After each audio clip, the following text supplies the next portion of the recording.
Welcome to our tutorial on how to turn off connected games and apps notifications in Facebook on your PC. If you're tired of receiving constant notifications from games and apps, follow these simple steps to regain control of your notifications. Step 1.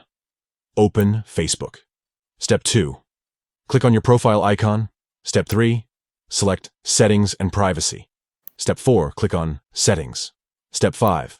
From the left menu, click on Apps and Websites. Step 6. Scroll down and click on Turn Off next to Game and App Notifications. Step 7. Confirm by clicking on Turn Off. That's it. By following these steps, you have successfully turned off connected games and apps notifications on Facebook using your PC. Enjoy a more peaceful browsing experience without unnecessary interruptions. If you found this tutorial helpful, don't forget to like this video and subscribe to our channel for more useful tips and tricks. Stay tuned for more Facebook tutorials coming your way.